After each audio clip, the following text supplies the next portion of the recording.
तो दोस्तों, आप सभी लोगों ने महाभारत तो देखी ही होगी।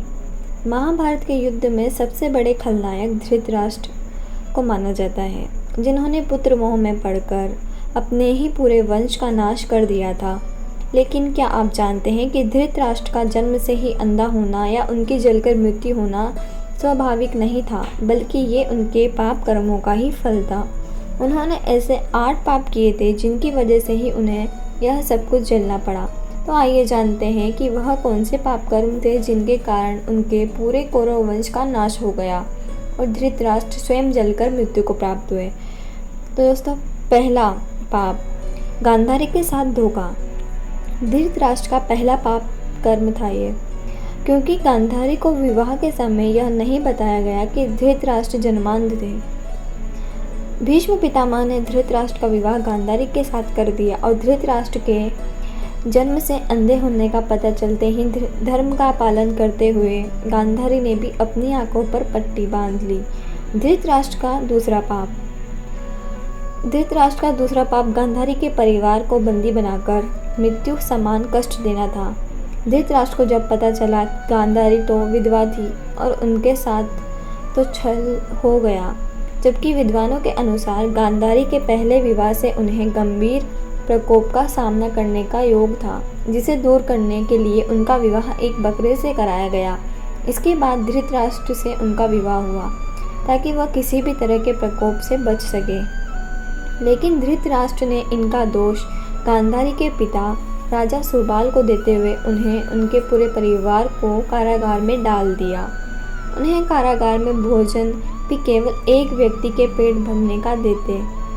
तब राजा सुबल वह सारा भोजन अपने सबसे छोटे पुत्र शकुनी को दे देते ताकि उनके वंश में कोई तो जीवित बचे और धृतराष्ट्र से प्रतिशोध ले सके। धृतराष्ट्र का तीसरा पाप दासी के साथ सहवास करना था। गांधारी के पुत्र, जिनको कौरव कहा गया है, उनमें से एक भी कौरव वंशी नहीं थे। गांधारी ने महर्षि वेद व्यास से पुत्रवती होने का आशीर्वाद प्राप्त किया था। तब उन्हें 2 वर्ष बाद 99 पुत्र और 1 पुत्री की प्राप्ति हुई। उधर गांधारी जब गर्भवती थी तो धृतराष्ट्र ने अपनी दासी के साथ सहवास किया था।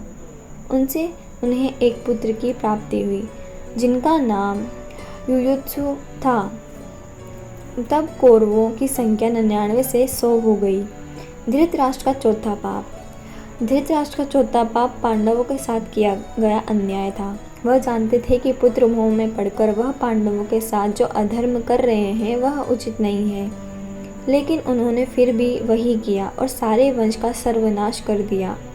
महाभारत युद्ध रोकने के लिए महात्मा विदुर ने उन्हें कई बार समझाया और युद्ध के परिणामों के बारे में बताया, लेकिन सब कुछ जानते समझते हुए भी धृतराष्ट्र चुप ही रहे और केवल दुर्योधन और शकुनी के ही बातें मानते रहे। धृतराष्ट्र का पांचवा और जघन्य पाप, द्रौपदी चीरहरण के समय धृतराष्ट्र का चुप रहना। यह एक ऐसी घटना थी जिसने महाभारत के युद्ध की नींव डाली। यह कहना बिल्कुल भी गलत नहीं था। द्रौपदी का चीरहरण एक ऐसी घटना थी जिसने प्रतिशोध की अग्नि को जन्म दिया और फिर उसका परिणाम इतिहास का सबसे बड़ा युद्ध महाभारत देखने को मिला। धृतराष्ट्र का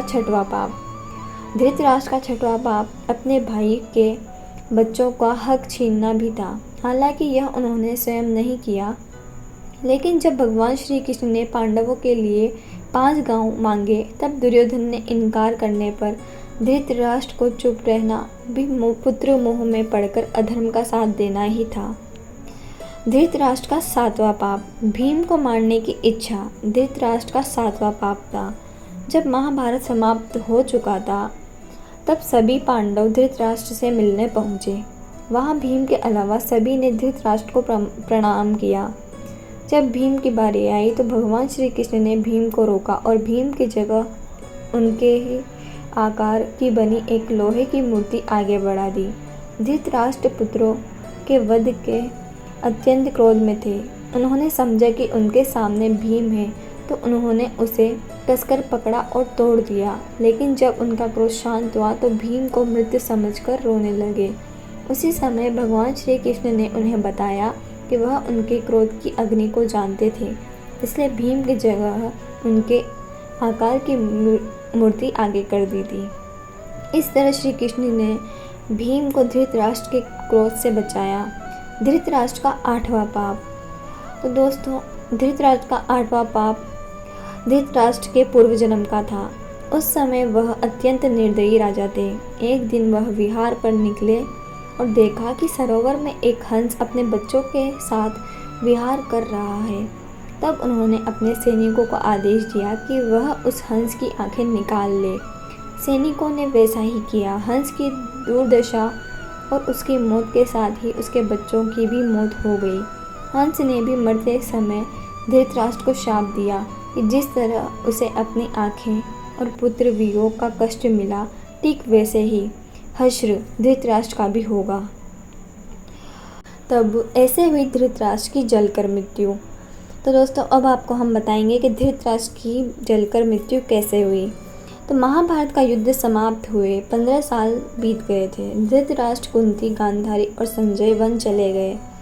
एक दिन धृतराष्ट्र गंगा में स्नान करने के लिए गए तो अचानक ही जंगल में आग लग गई। इसकी जानकारी मिलती ही गांधारी, कुंती और संजय वन की ओर गए, जहां सभी ने धृतराष्ट्र से बाहर आने के लिए कहा, लेकिन शारीरिक रूप से कमज़ोर होने के कारण वह बाहर नहीं निकल सके। तब संजय ने गांधारी और कुंती से कहा कि वह जंगल से प्रस्थान करें, लेकिन धृतराष्ट्र को आग में देखकर गांधारी और कुंती ने भी वहीं से नहीं जाने का निर्णय लिया। इस तरह धृतराष्ट्र के साथ ही गांधारी और कुंती की भी मृत्यु हुई।